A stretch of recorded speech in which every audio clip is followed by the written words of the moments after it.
Om Sadashiva Samarambam Shankara Sharya Madhyamam Asmada Sharya Paryantam Vande Guru Param Param Om Shanti Shanti Shanti Om Ishwara Om. So last class we have seen uh, the he was reviewing the previous verse of this chapter.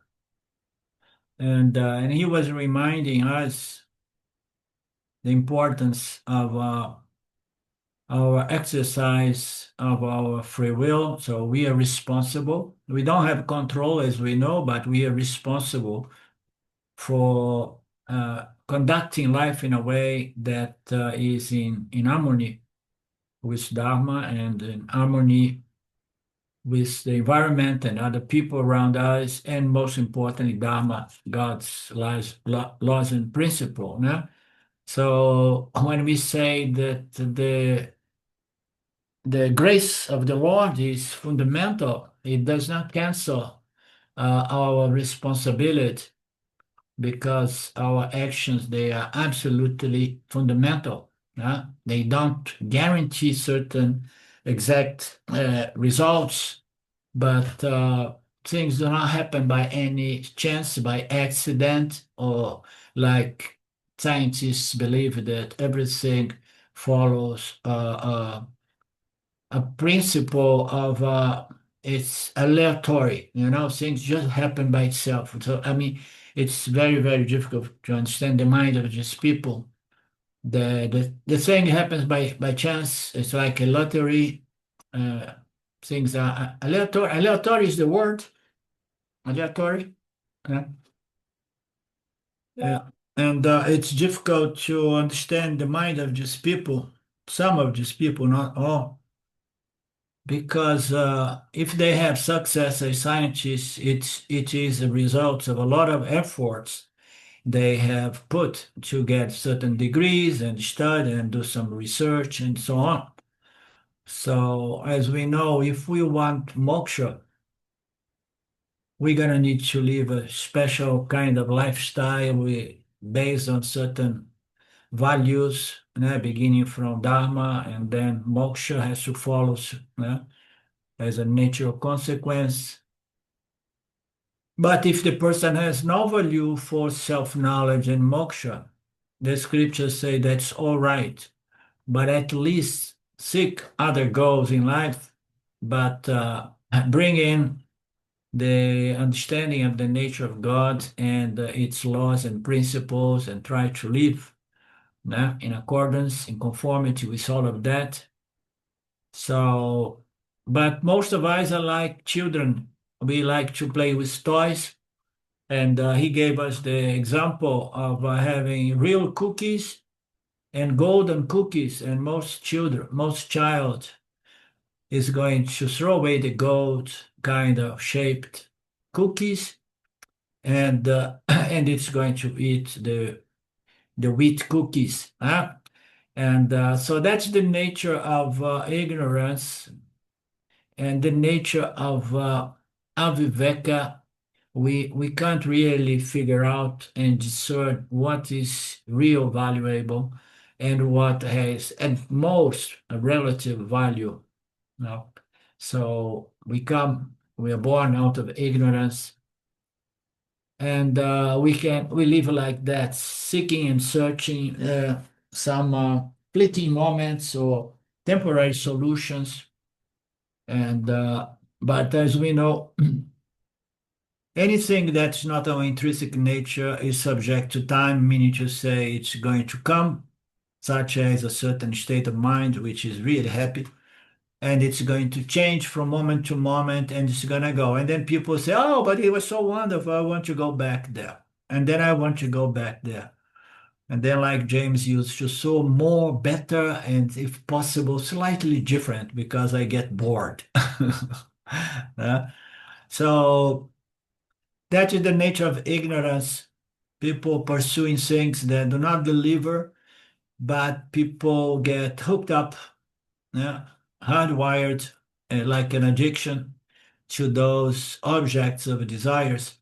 And then we have the problem how to gain and how to maintain, not to say about how to avoid those objects that produce in me a sense of repulsion, aversion. So, and that is to bring us to the verse, because the verse was referring to heavenly joys and pleasures, celestial lokas, uh, and Swami goes on unfolding that concept. And as we know, more will come in the class of today. As we know, anything that we gain is subject to go. It comes, but it goes, because anything that is gained is going to be lost, beginning from our physical body. So, and then what's the deal here? You want to desire something which never came and will never go. It's that simple.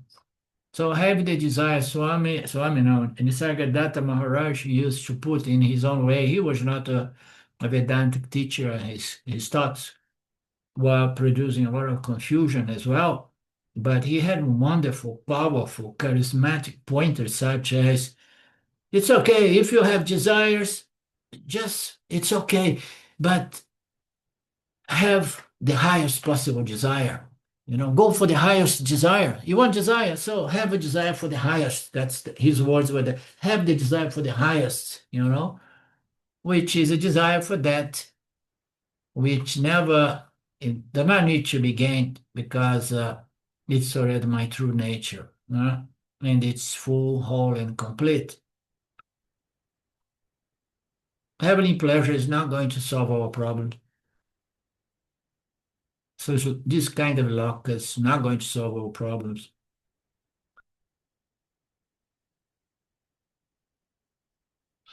And then he says they will enjoy all kinds of pleasures.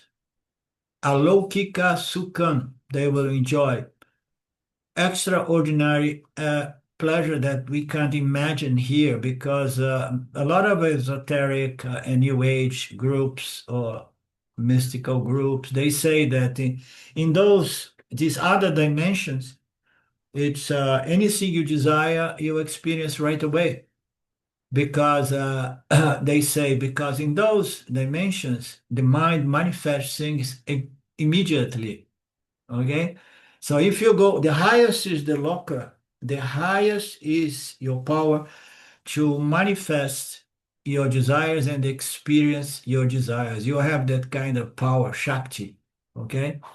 And then people say, "Ooh, just imagine here. So to get that model of that car, I have to work so hard. And if I go to this local, I just think and I gained. I imagine, anything that I want, I just need to imagine it, and then it is projected into my reality as an object of of joy, So people say, wow, extraordinary powers in some of those lokas we may gain to just project and experience, realize all our desires just by the power of thought, thinking immediately. It sounds very good, but it has a problem. Even if you go to such lokas, you're going to learn a very hard lesson, which is that power wears out, and then you're gonna have to be brought to this locker here to start producing again more punya, spiritual punya, celestial punya, mystical punya, howsoever. Anything that requires some doing on our part, with the exception of contemplation and understanding, which is not a doing, although some people may say, but it's an intellectual doing. Okay, if you want to put it that in the classification, the category of actions, you can do it. But that is an action that is going to produce knowledge. It's not going to produce an experience. In the case of self-knowledge, the knowledge is the knowledge of your true nature, that resolves the problem of incompletion and inadequacy, the problem of the sickness of samsara. So it is an intellectual, very subtle activity that produces knowledge, and this knowledge is not going to produce any mystical experience, but it's going to change the way we experience this simple and ordinary world. To give more credit to some of the words of James, ordinary, everything is ordinary and remains ordinary after self-knowledge.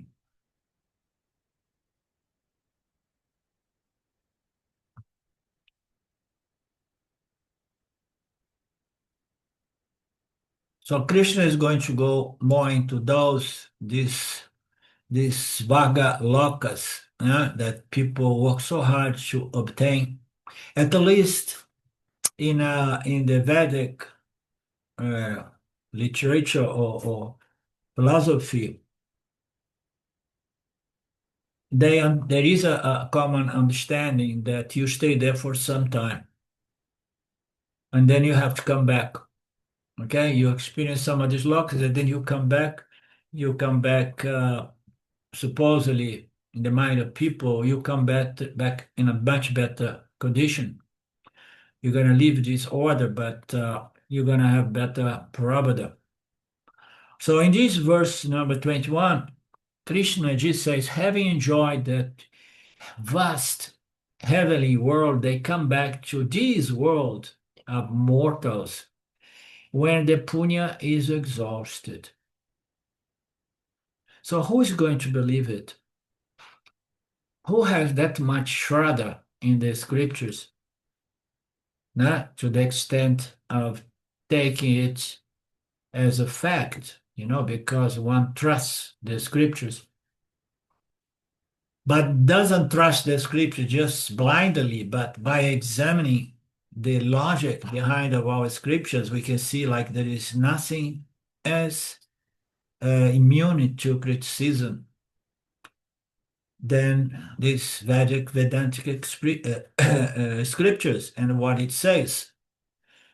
And the punya is going to be exhausted there the same way that we exhaust punya here, punya here. So I have a student, there was a time that the dream of this person was to find a perfect pair, a perfect mate, a boyfriend that could live together with forever. Yeah. And here and there, this person had the experience that now her life was an ocean of punya. And sometimes she told me, oh, I'm enjoying so much punya, punya, punya, punya. My life is wonderful. Of course, I was not saying anything, Mark, but I knew that punya was going to exhaust. Yeah. And then one day I heard, she did not tell me, but via somebody else, the message came to me that this person said that punya is over. Now the relationship became papa. So anything in life exhausts.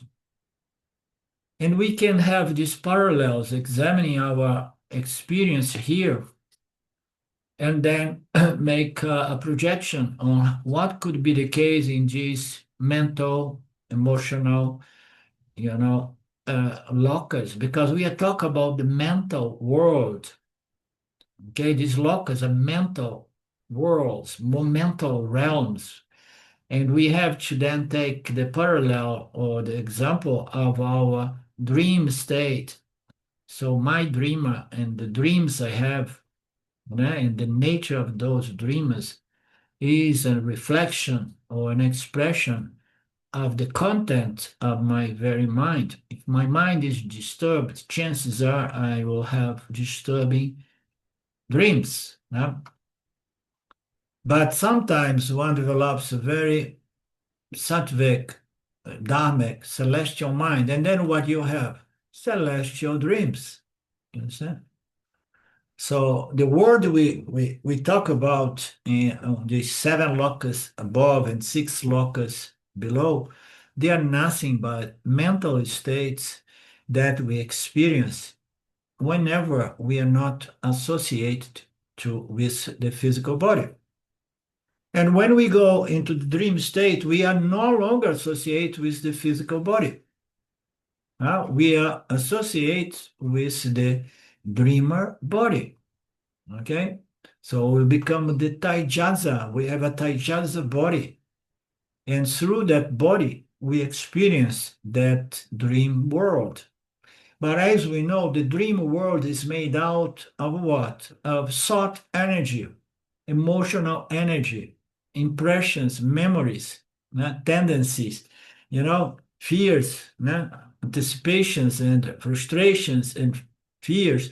So our mental, emotional material projects the dream state, dream state.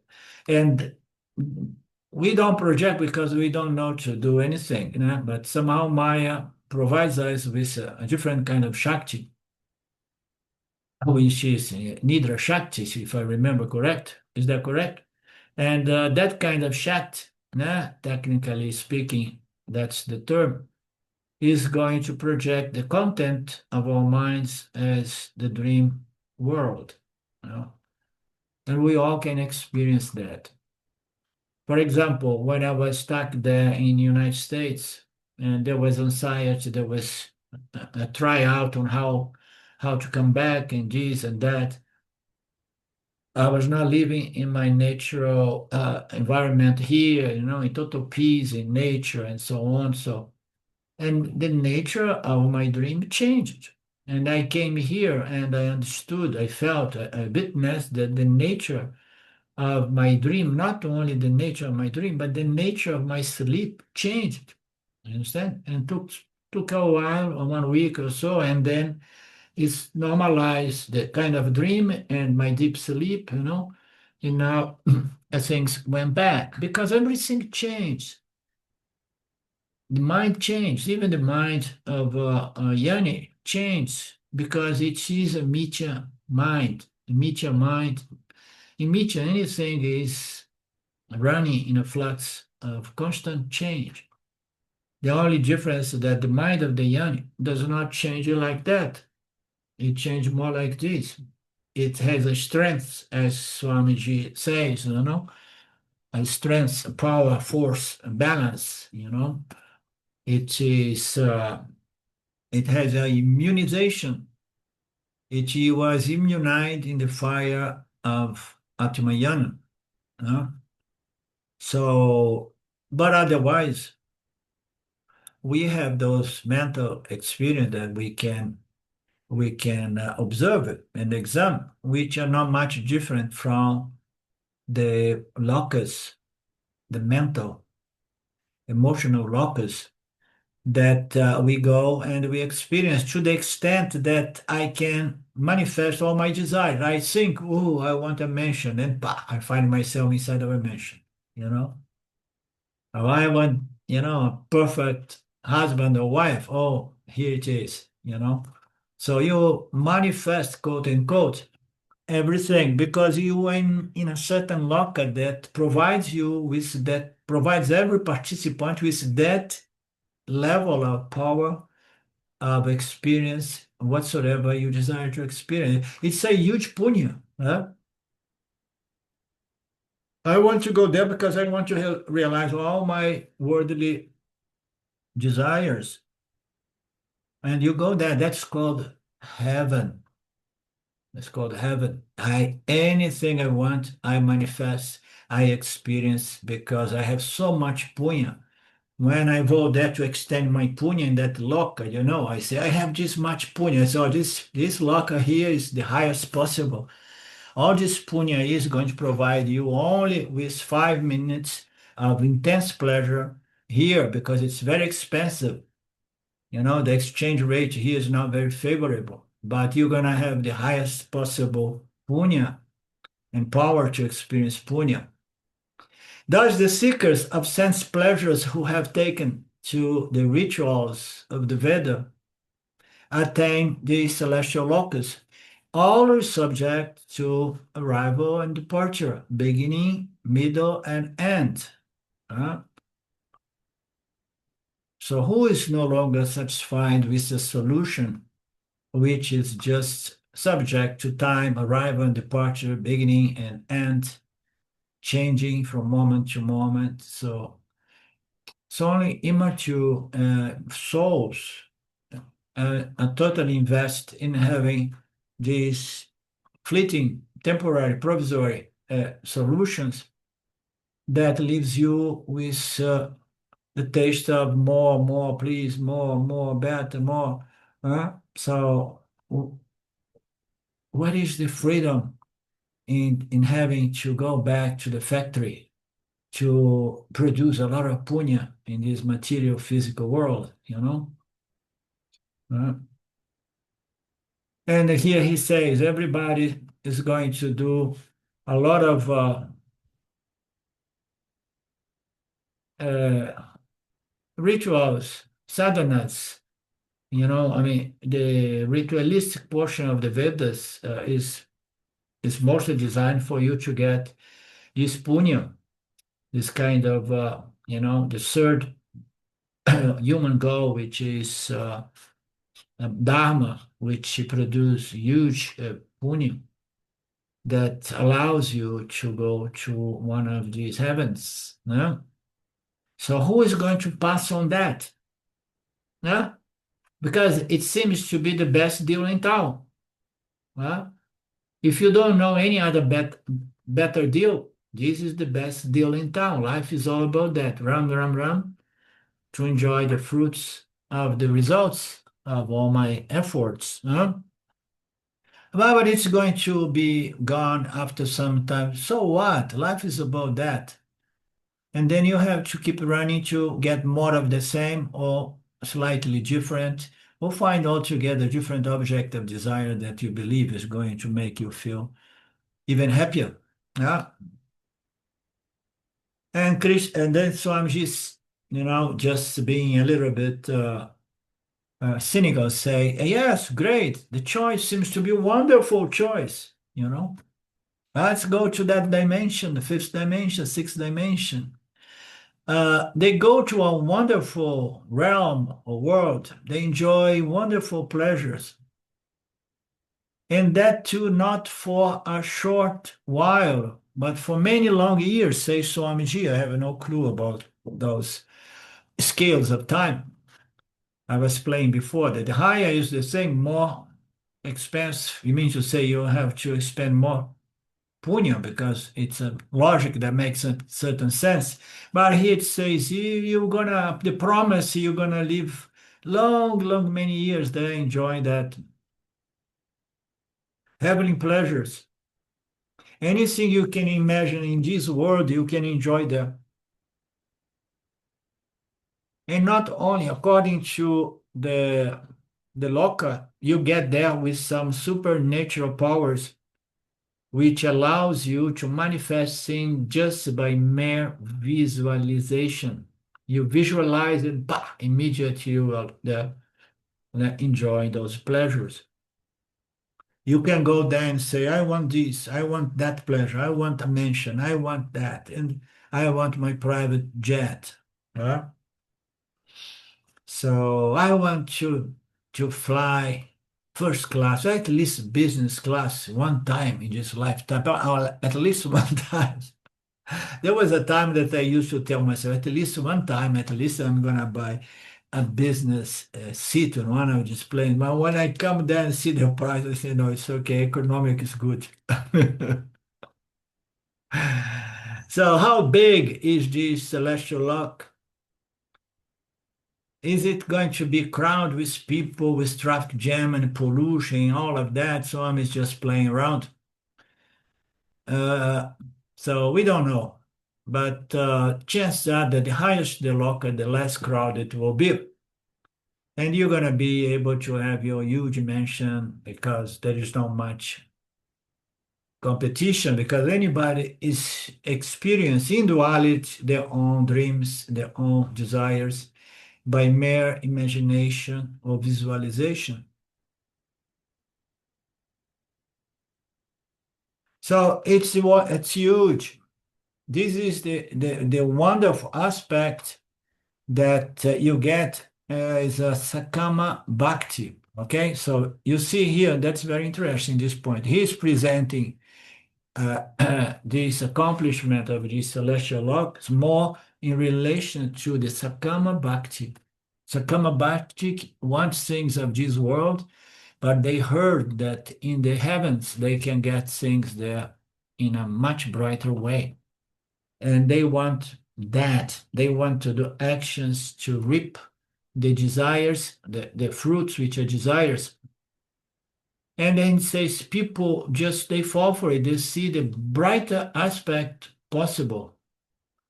Swami presents brilliantly one other analogy or example. Say, so you see a rose, you find it the most beautiful thing, and it has even a perfume, but you are not aware of the thorns. Yeah? Krishna is going to explain that all these lokas are filled with thorns. This Svagaloka is giving only for the punya that has been earned through your actions in this loka here, this physical material, by karma. This Varga Sukha, this huge celestial pleasure is giving not free of cost. You have to pay high price through your nose. Every milligram of pleasure you have to spend in punya dollars on an exchanging rate that is huge, you know. I was playing with it before, but that's the logic, you know.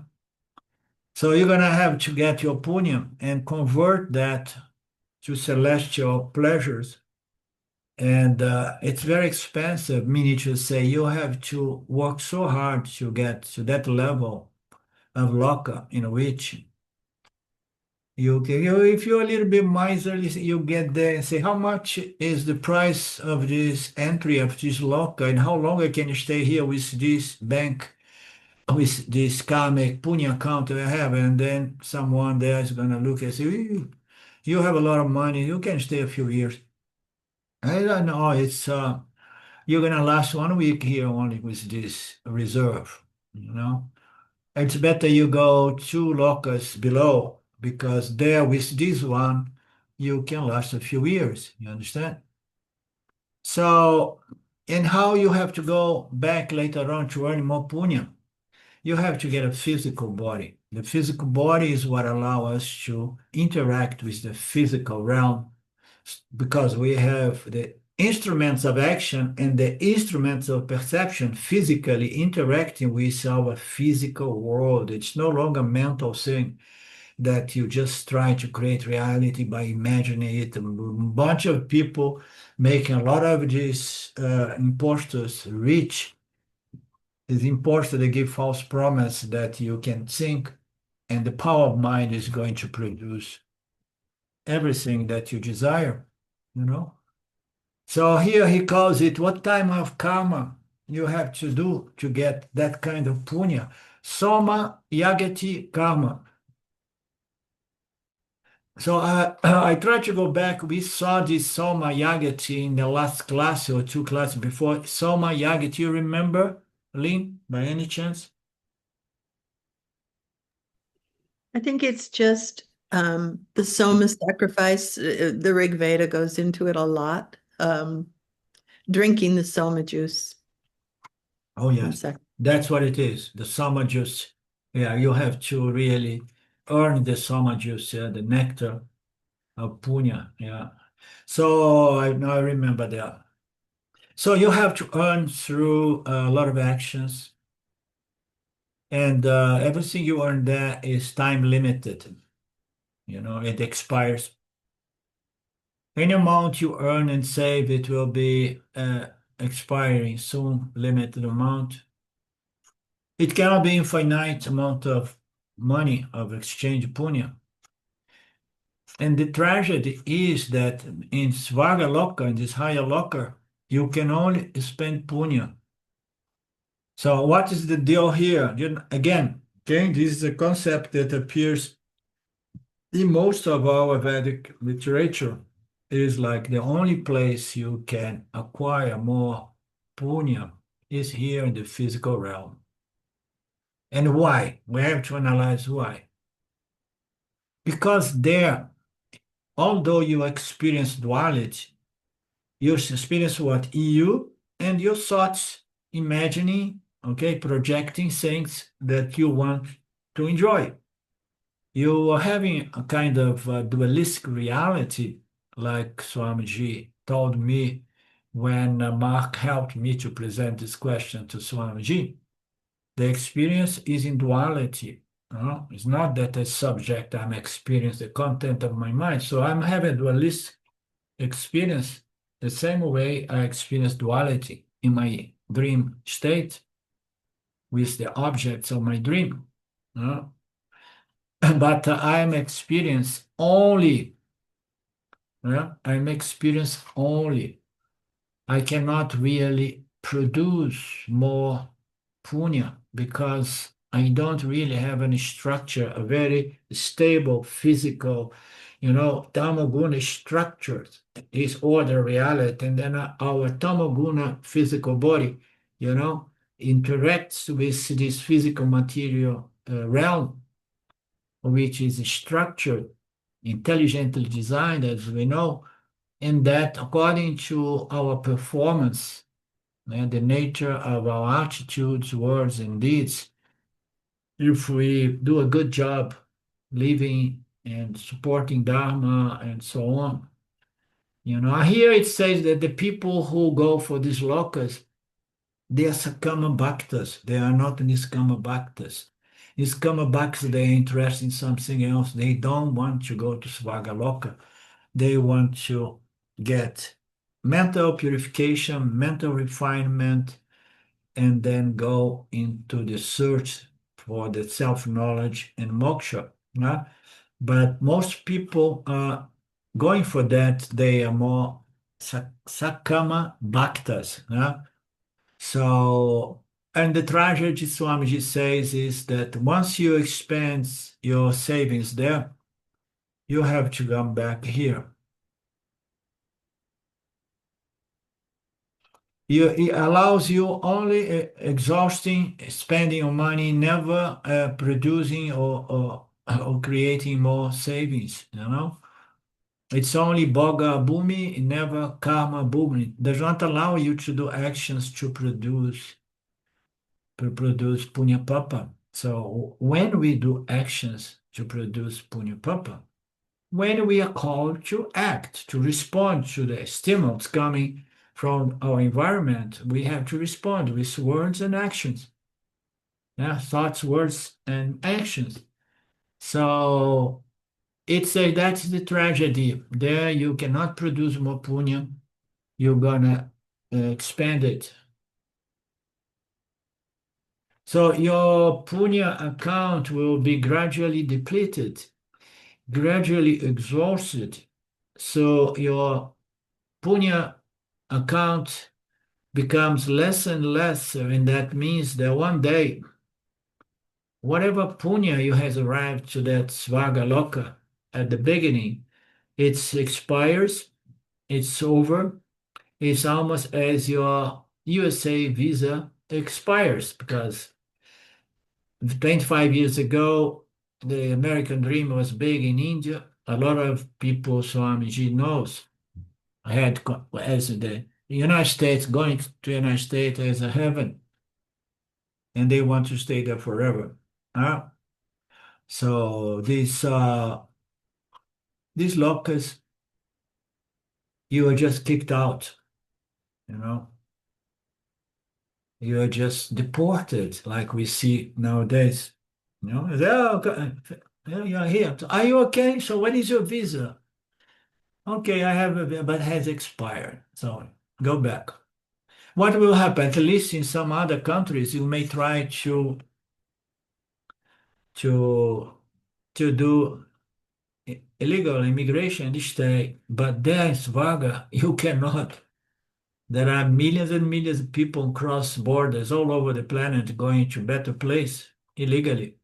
And Swamiji is saying here, but in this celestial locus, which are all under the jurisdiction of the water system, you cannot break the system. You cannot pay any bribe anybody to enter there, you know?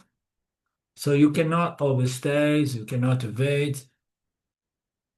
There is a kind of heavenly law that it says that a heavenly police customs or immigration. Yeah, the person expire, go. Yeah? Krishna says about those things. So it happens when your heavenly punyas are exhausted. You go back to where? To Madras. On those days, Chennai was called Madras. And Madras is one of the most horrible places. It's said to be one of the terrible places of India. Pollution, noise, it's extremely hot, lack of water, and mosquitoes all over, disease all over. He says, so I was there, and now I came back to Madras, and now I'm living surrounded by mosquitoes and disease.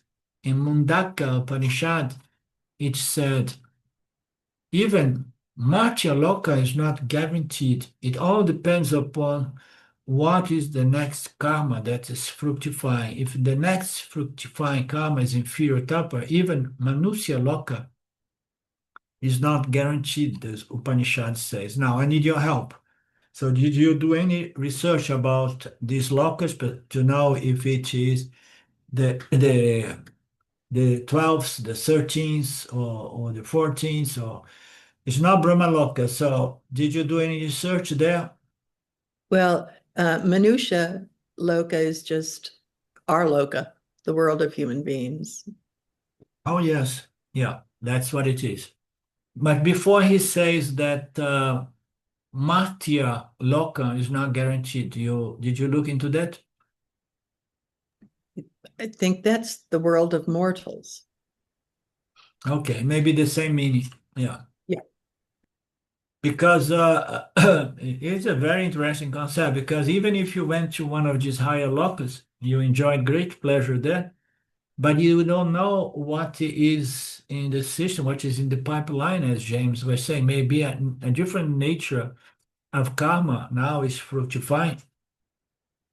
And you cannot even say, it's okay, I go back to Manusya Loka and I'm going to work hard to produce more punya, celestial punya. Swamiji is saying you cannot even be sure that you are going to be taken here. Maybe you're going to a lower realm, you know, and be born as a cockroach. You're going to find all corrupt politicians there. Just imagine you're living for so long with them. Therefore, you have to come back. Okay, so what? No problem.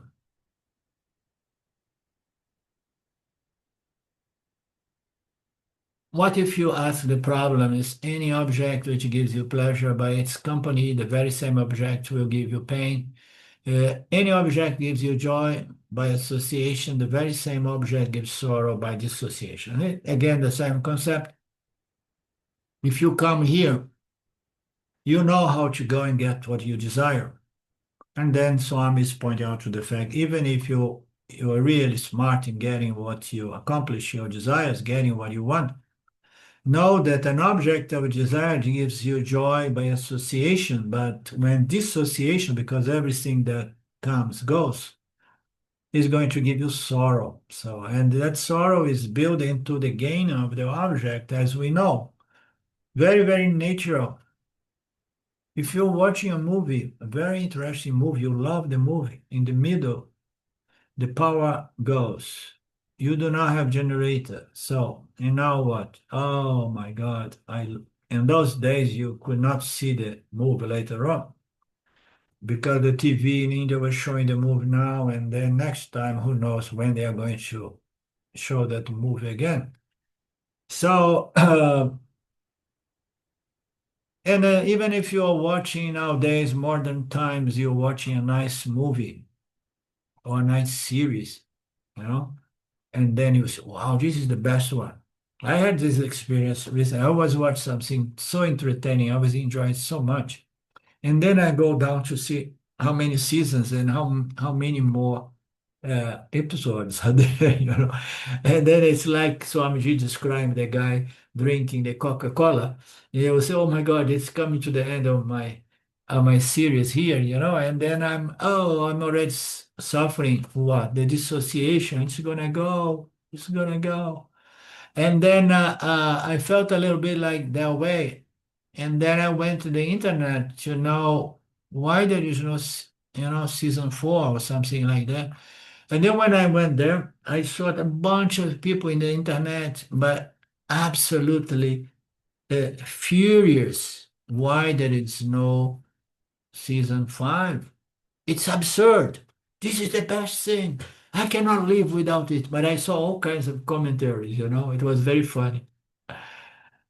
So, so that's the problem with samsara. They go to India, so I'm saying they live there sometimes, and then they don't want to come to mothers anymore. They don't want to deal with mosquitoes. Yeah? You don't want to put up with anything lesser than what you had. It becomes very painful.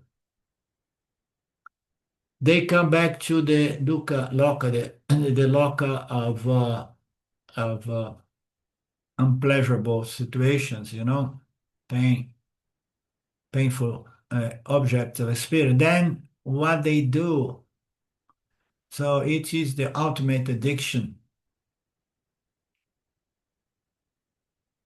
He says he's like an addicted person, and after the effect of the addiction is gone, there is a tremendous withdrawal symptom. Again, he has to go back to the same condition. So therefore, he's gonna try to go back there. Anyhow, every drug addicted stops for some time. uh, but then the pull is so strong, the pull of vasanas. Therefore, get some money and try to go to that experience in a local, in America. Oh, it's just like a drug, an addiction, like drug, alcohol, anything. When the effect goes, this is a nice insightful point as well. When we enjoy some drugs or people enjoy some alcohol, in the beginning there is a high, we all know this high of getting to be high, and then that wears out, and then you want to get that high again, and these lockers are going to offer you a high similar to the high we get with alcohol and drugs. The effect goes, and then you want it back again. And this is samsara. The samsara is the addicted to this drug of sukha, the pleasure that you obtain by getting your objects of desires. You get through a lot of effort, enjoys, lose everything, and uh, and that is samsara. That is the tragedy. Again, karma, actions, results, palam, yanam, Jamna, another birth, Janma, another birth, again more actions and more powers, and then another Jamna, another rebirth, and goes forever. This is samsara chakra, as we know. It's Vedanta is something so radical. So nobody likes to hear those things, Lynn. Nobody likes to read those things. Only very mature people do not get infuriated by reading the teachings, the texts of Vedanta. So, but in this manner, the people who follow the realistic portion of Vedas with a certain attitude, the devotional attitude, uh, Saya Kama Kama means Visaya Kama. A person who is interested in sensory pleasure, that person do all the pujas for the sake of getting to those celestial pleasures. But everything is perishable. Therefore, what is their lot?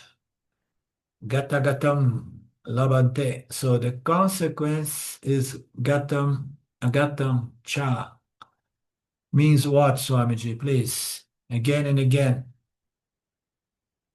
Again and again. Another rebirth. Where? Here. Yeah. Bukka loka agamanam. In between naraka garama. We take a break here and there, they say. Yeah. So one has to come to Buloka at regular time. Here, Buloka is another name given to what is the other name given to our loka? Manusha Loka. Manusha. That's why I thought maybe it was different because here when I read today, I saw this Buloka seems to be our loka here. Why? Because all earnings you can get, all savings you can get here through your actions, the attitudes, words, and deeds. All the other 13 lockers, there are 6 upper lockers and 7 lower lockers. All of these lockers are available only for us to experience and to exhaust the nature of our punya papa.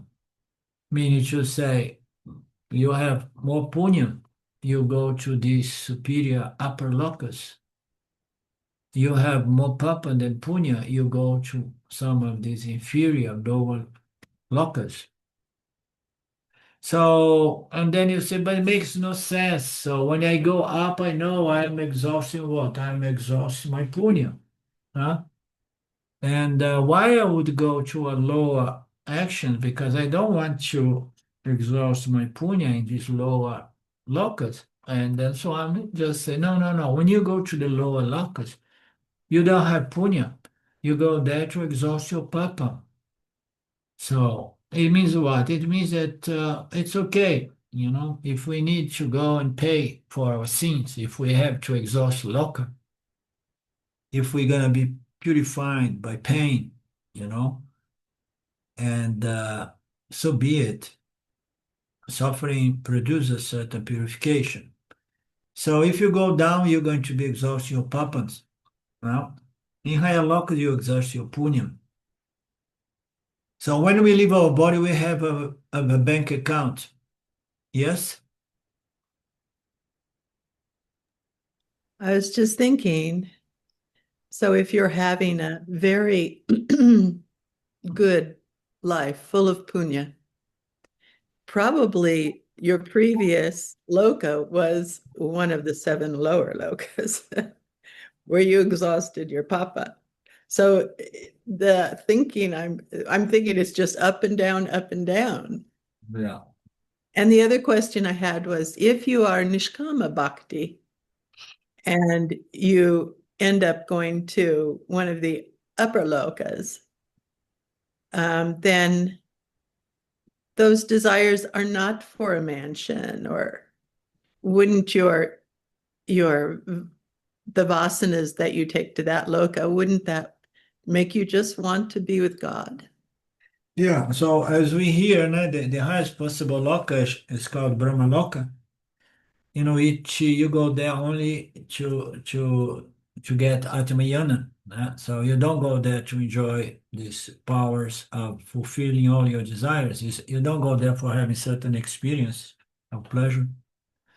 So each one of these lokas symbolically, it means, and Niskama. And Niskama Bhakta is the one who wants first uh, purification, refinement, and so on. And because there is an understanding that my final destination is moksha, and I want moksha here. I don't want to have to work hard to go to Brahmaloka because I heard that Brahmaloka is very difficult to get, to arrive there. So I work to get, self-knowledge is the ultimate desire. Mukshutva. So that is one thing. But in regards to what you said first, it's not black and white thing. I mean, we always have punya papa when we go to superior or or lower lokas. We always have some punya mixed up with papas. And so if I have more punya, I go and somehow the Ishvara system knows when to send you back here. You understand? If you come as a human being again. So you enjoyed a lot of punya, but you missed out because the purpose of life is not to produce celestial punya, but it's to produce knowledge, self-knowledge, and moksha. So anyhow, you have some papas there as well. And then when you come back, so let it be that you don't have desire for celestial pleasures anymore, but you have a higher desire for Atmayana, you know? So, and if you are one of these politicians, you have a lot of papa on your account. You're defying God and doing all kinds of atrocities, and so you go and you're gonna suffer big time in one of these locusts. No. But that necessary does not mean that you come back into a human life and you come back in a higher loka or in a life in which everything is work for you because I paid all my sins. No, you paid all of, by the way, is your punya. The punya is the one that's going to locate you somewhere in a certain circumstance. So your parabada is going to be a byproduct of punya papa. No? So, and another question to this subject is when we go up or down, we exhaust punya papa. In any case, we always exhaust punya papa. Some of these lokas, my take is that there is pleasure and pain as well. You understand? So you exhausting your papa and you exhausting your punya with great pleasures, you know. So there are degrees of heavens. No? There are six upper heavens. No? So we are having Punya Papa all through this thing. But then it's the short assistant is going to say it's enough. Now you have to go back, and I don't allow you to expand to exhaust all your Punya Papas because I need you with some Punya Papas to put you back in a certain parabada, back in this physical reality, you know, because we come back here, we know that we have a causal body, which is nothing but a load of punya papa, merits and demerits. So we always come back here with some degree of punya papas because without punya papas, we don't get another birth. What is the situation of the yani? Yeah? The perfect yani, the one who has no longer any desires for worldly things, you know? So it's just like, okay, so I don't want to enjoy these upper lockers, but if I have to come back, I may come back due to some hidden or very subtle desires, no? So one comes back and then whatsoever punya papa it is in one's causal body is going to produce another birth. So there is a concept in this context that says if the soul is highly evolved, highly purified and beautiful, this soul, if the system decides to bring this soul back in this realm, sometimes it takes a long time, a long, long time, because it's difficult to find the right society, the right parents, the right circumstance, time, etc. This soul is going to wait until there is kind of a yuga very favorable for that kind of soul. No? And the average person, it's said that they come back very quickly because it's average and the world is here, the physical, our physical reality, you know, it's, we know how it is here. And there is also another concept that they say if the person is extremely, extremely, extremely adharmic, and if the system wants to bring it into manifestation here as a human being, it may take some time as well to find the worst possible circumstance to bring the person back.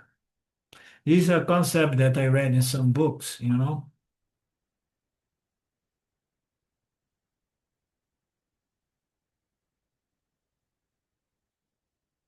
So we have to come here to regular times. This is the samsara because all earnings you can have only here. In the lower lokas we exhaust our papas.